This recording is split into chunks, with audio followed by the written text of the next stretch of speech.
नमस्कार। होपफुली आपने मेरे वीडियोस को लाइक किया होगा, सब्सक्राइब किया होगा और बेल आइकन ज़रूर प्रेस किया होगा। आज हम मैरिज के सीरीज़ को आगे कंटिन्यू करते हैं और आज हम बात करते हैं स्पेशली शुक्र के बारे में, वीनस। सभी लोग बड़े एक्साइटेड हो जाते हैं शुक्र का नाम सुनते ही। शुक्र क्या है? वीनस, हम सिंपल से अगर लेमैन लैंग्वेज में बोलें तो वीनस लग्जरी है, वीनस प्रोस्पैरिटी है, वीनस खुशी है। ठीक है, वीनस ना आपका हैप्पीनेस इन मैरिज है। क्वालिटी ऑफ मैरिज भी वीनस से ही बताया जाता है। शुक्र के बारे में आप लोगों को वैसे आप आजकल क्या है, एस्ट्रोलॉजी इतनी इजीली एक्सेसिबल है कि आप किसी भी ऐप पर जाइए और फ्री में भी 5 मिनट का कंसल्टेशन ले सकते हैं। तो बहुत सारे लोग बहुत सारी चीज़ें जान गए हैं आधी अधूरी टुकड़े टुकड़े में। तो सबको पता ही होगा उच्च का वीनस और नीच का वीनस। उच्च का शुक्र, लोग आते हैं मेरे पास ये पूछने, मैम हमारा तो उच्च का शुक्र है लेकिन हम इतनी परेशानी क्यों फेस कर रहे हैं। या कोई कहता है नीच का शुक्र है इसलिए मेरे को इतनी समस्या आ रही है। नहीं, उच्च का शुक्र या नीच का शुक्र ये रिजल्ट्स नहीं दे रहा है। हमें ये समझना है कि अगर किसी की कुंडली में शुक्र की स्थिति कैसी है तो व्यक्ति कैसा पार्टनर चाहता है। मान लीजिए एक व्यक्ति की कुंडली में उच्च का शुक्र है, जिसके पास में उच्च का शुक्र है उस व्यक्ति को अपने पार्टनर से इमोशनल कनेक्ट चाहिए पहले, उसके बाद में वो कुछ और सोचता है। अब आप कहोगे उच्च का शुक्र है तो 12th हाउस में उच्च का होता है तो कहीं ना कहीं बेड रिलेशंस आते हैं। आप फिजिकल कनेक्ट की बात तो आप कर नहीं रहे हो, आप इमोशनल कनेक्ट की बात करो। नहीं, उसका जो इंटरनल जो सबकॉन्शियस माइंड है ना, वो कहीं ना कहीं इमोशनल चीज़ें खोज रहा है, वो मेटेरियलिस्टिक लाइफ की तरफ इतनी ज़्यादा नहीं जा रहा है। वैसे भी मीन राशि में शुक्र उच्च का होता है और मीन राशि जल तत्व की राशि है, भावनाओं की राशि है। तो वो भावनाएं या इमोशंस ढूंढ रहा है अपने पार्टनर के अंदर। अगर शुक्र नीच का है, मान लीजिए शुक्र जो है किसी की कुंडली में नीच का बैठा है, तो ऐसा व्यक्ति कैसा होगा?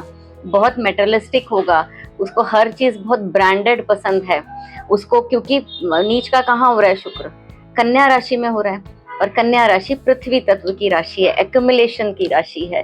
तो वहाँ पर व्यक्ति जो है ना मेटेरियलिस्टिक अप्रोच रखता है। तो अगर किसी की कुंडली में शुक्र नीच का है तो आपको पता होना चाहिए वो सामने वाले स्पाउस में वो क्या चाह रहा है। शुक्र अगर अस्त है किसी की कुंडली में तो वहाँ पर ना हैप्पीनेस इन मैरिज नहीं आती है।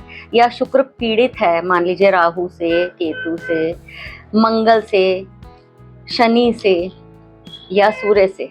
अब शनि शुक्र लोग कहते हैं बहुत अच्छा है क्योंकि फाइनेंसेस बहुत अच्छे देता है शनि शुक्र।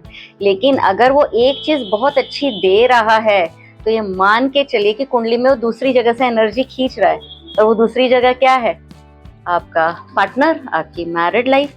क्योंकि आप क्या कर रहे हो, आप पूरी तरह से फाइनेंसेस की तरफ ही पूरी तरह इंक्लाइंड हो, कैसे कमाना है, कैसे मेहनत करनी है, कैसे ज़्यादा पैसा बने। तो आप अपने पार्टनर को टाइम ही नहीं दे पा रहे हो ना।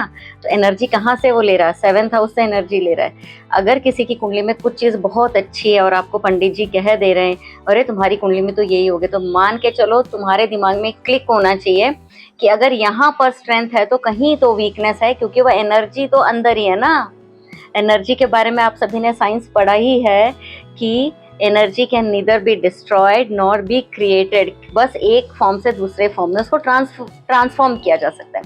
तो एक जगह से एनर्जी खींच के दूसरी जगह डाल दे रहा है। अगर आपकी कहीं पर वीकनेस है तो ये मान के चलो कि कहीं ना कहीं तो पॉजिटिव साइन है, तो बी ऑप्टिमिस्टिक। और अगर एनर्जी का समझ में आ जाता है खेलना तो आप अपने लिए उपाय खुद कर सकते हो। ठीक है, तो यहाँ पर ये ध्यान रखिए, अगर शुक्र शनि का कॉम्बिनेशन है तो मैरिड लाइफ अच्छी नहीं दे रहा है।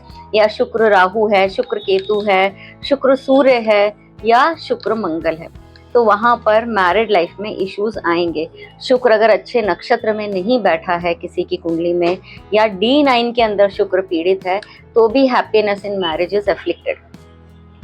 चंद्र कुंडली से भी हमें देखना चाहिए कि हमारा सप्तम भाव या हमारा शुक्र कैसा है।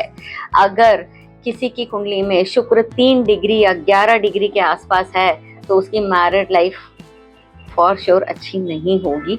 हाँ, इसके अलावा बहुत सारी दूसरी चीज़ें भी देखनी है, लेकिन यहाँ पर ये चीज़ ज़रूर ध्यान देखिए कि डिग्री वाइज भी शुक्र कहीं पीड़ित तो नहीं है।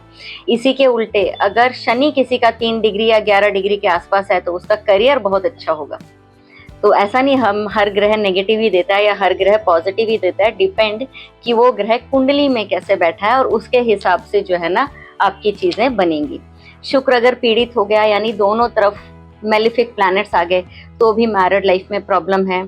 शुक्र अगर रॉयल साइंस में चला गया, रॉयल साइंस कौन सा हो गया, कैंसर और लियो, तो रॉयल साइंस का शुक्र भी कहीं ना कहीं आपकी पर्सनालिटी में एक ऑब्सेसिवनेस देता है, एक पैशन देता है, इतना ज़्यादा पैशन दे देगा किसी एक चीज़ के लिए कि वहाँ पर आप नेगेटिव उसमें चले जाओगे। तो इसीलिए शुक्र की स्थिति देखने के बाद ही शादी के लिए डिसाइड करें, ताकि आपको पता रहे कि व्यक्ति चाहता क्या है अपने स्पाउस से। अगर किसी का शुक्र लियो साइन में है तो ये माना जाता है कि शादी के बाद उस व्यक्ति का स्टेटस बदलेगा। अगर किसी व्यक्ति का शुक्र धनु राशि में, एग्जाम्पल दे रही हूँ मैं, इसमें बहुत सारी दूसरी चीजें भी देखी जाती है, तो विवाह के बाद में कहीं ना कहीं धर्म के प्रति या तो उसकी आस्था कम हो जाएगी या वो बहुत ज्यादा धार्मिक हो जाएगा। तो इस तरह से हम शुक्र के कॉम्बिनेशन के साथ में चीजें देख सकते हैं। शुक्र अगर स्कॉर्पियो में है तो विवाह के बाद में उसके अंदर ट्रांसफॉर्मेशन आने चाहिए। अब आप कहोगे विवाह के बाद तो सबका ट्रांसफॉर्मेशन आता है, लेकिन वो ट्रांसफॉर्मेशन बहुत मेजर ट्रांसफॉर्मेशन होता है अगर शुक्र स्कॉर्पियो में है या शुक्र केतु के साथ में भी है तो वो अच्छा नहीं मानते, क्योंकि कहीं ना कहीं वो मैरिज में या ब्रेक्स देने की कोशिश करता है। तो अगर आपको और डिटेल में जानना है तो please do connect me for consultation. वो देखेंगे कि आपकी कुंडली में शुक्र कैसा बैठा है और किस तरह से आपकी मैरिड लाइफ को पॉजिटिव या नेगेटिवली इफेक्ट कर रहा है। Thank you.